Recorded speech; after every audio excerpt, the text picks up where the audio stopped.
Welcome to JTV news. పేద ప్రజల కోసం నిర్మిస్తున్న అల్వాల్ బొల్లారంలోని టిమ్స్ ఆసుపత్రిని కంటోన్మెంట్ ఎమ్మెల్యే శ్రీ గణేష్ పరిశీలించారు. ఆసుపత్రి నిర్మాణం చేస్తున్న సంస్థతో పాటు R&B అధికారులతో కలిసి ఆసుపత్రిలో తిరుగుతూ నిర్మాణ పనులను పర్యవేక్షించారు. మరో ఏడాదిలోగా ఆసుపత్రి నిర్మాణం పూర్తయ్యే విధంగా పనులు పూర్తి చేస్తామని అధికారులు చెప్పినట్లు వెల్లడించారు. నిర్మాణ పనుల విషయంలో సంతృప్తి వ్యక్తం చేసిన శ్రీ గణేష్ వీలైనంత త్వరగా పేదలకు ఆసుపత్రిని అందుబాటులోకి తీసుకువచ్చే విధంగా చర్యలు తీసుకుంటామని అన్నారు. ప్రభుత్వం నుండి అన్ని రకాల సహాయ సహకారాలు ఉంటాయని, ఆసుపత్రి నిర్మాణంకై నిధుల విడుదలకు ముఖ్యమంత్రి రేవంత్ రెడ్డి దృష్టికి తీసుకువెళ్తానని, త్వరగా నిధులు మంజూరు చేసే విధంగా ఆసుపత్రి నిర్మాణం పూర్తయ్యేలా చేస్తామని అన్నారు. టీమ్స్ హాస్పిటల్ని సందర్శించడం జరిగింది. ఈ నిర్మాణం ఏ స్థాయిలో ఉంది, అగ్రిమెంట్ అయినప్పటి నుంచి కంప్లీటేషన్ వారికి సరిగ్గా టైంకి ఇవ్వగలుగుతారా లేదా, ఏ పరిస్థితులు ఉంది, ఇలా పేమెంట్స్ కరెక్ట్ ఉందా లేదా, వర్క్ కరెక్ట్ ఉందా లేదా అనేది ఇక్కడ స్థానికులు రిక్వెస్ట్ మీద ఈరోజు వచ్చి ఇక్కడ చూడడం జరిగింది. ఈ ఆఫీసర్లు వర్క్ R&B డిపార్ట్మెంట్ వాళ్ళతోటి, ఈ కాంట్రాక్ట్ డిపార్ట్మెంట్ వాళ్ళతోటి ఇద్దరితోటి చర్చించాము.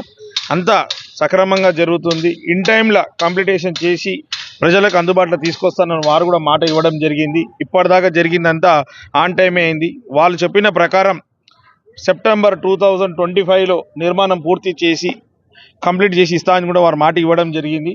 అదేవిధంగా కాంగ్రెస్ ప్రభుత్వం కూడా వారికి పూర్తి స్థాయిలో సహాయ సహకారాలు అందించి పేమెంట్ కూడా కంటిన్యూషన్గా ఇప్పించడానికి కృషి చేశారు. కాబట్టి పని డిలే అవ్వడం ఛాన్స్ లేదు. కాబట్టి కంప్లీటేషన్ అవుతా అని చెప్పారు.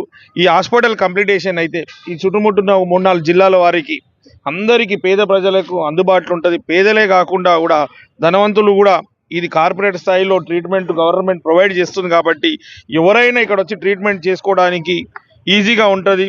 ప్రైవేట్లో వెళ్ళి భారం కాకుండా, ఆర్థిక భారం కాకుండా అందరికీ అందుబాటులో ఉంటుంది. అందరికీ మంచి వైద్యం అందించాలనే ఉద్దేశంతో ఏదైతే ప్రభుత్వం నిర్ణయం తీసుకుందో ఇది కంప్లీట్ అయితేనే అందరికీ అందుబాటులో వస్తే అందరికీ మంచి వైద్యం ఇవ్వడానికి ఆస్కారం ఉంటుంది. కాబట్టి ఈరోజు కంటోన్మెంట్ ప్రజలు కూడా నన్ను గెలిపించారు. కాబట్టి నా వంతు బాధ్యతగా ఈ యొక్క ప్రాజెక్టు కంప్లీట్ హాస్పిటల్ పూర్తి స్థాయిలో టైంలో కంప్లీట్ అయి ప్రజలకు అందుబాటులో రావడానికి సాయశక్తుల కృషి చేసి వీళ్ళకు కూడా నేను అడగడం జరిగింది. గవర్నమెంట్ నుంచి ఏమైనా వర్క్స్ ఉంది, ఏమైనా పెండింగ్స్ ఉందంటే నాకు తెలిపితే గవర్నమెంట్ తోటి మాట్లాడి కూడా వీరికి కావాల్సిన ఏర్పాటు చేసి కంప్లీట్ కావడానికి సహకరిస్తానని చెప్పడం జరిగింది.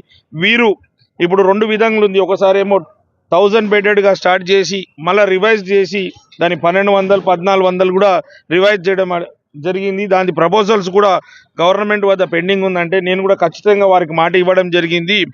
ఏది కూడా ల్యాక్ కాకుండా ప్రతి ఒక్కటి ప్రజలకు అందుబాటులో ఉండే విధంగా పూర్తి స్థాయిలో 1400కే బెడ్కి చేస్తే, ఈ బెడెడ్గా చేస్తే అందరికీ బాగుంటుందనే ఉద్దేశంతో నేను తక్షణం వెళ్ళి సీఎం గారితో మాట్లాడి ఇది 1400కి అయితట్టు అన్ని విధంగా అన్ని పేషెంట్స్కి అవసరమైన అన్ని అందుబాటులో ఉండే విధంగా మేమంతా కాంగ్రెస్ పార్టీ తరఫున కృషి చేసి ప్రజలకు అందుబాటులో తీసుకొస్తామని మాటిస్తాం.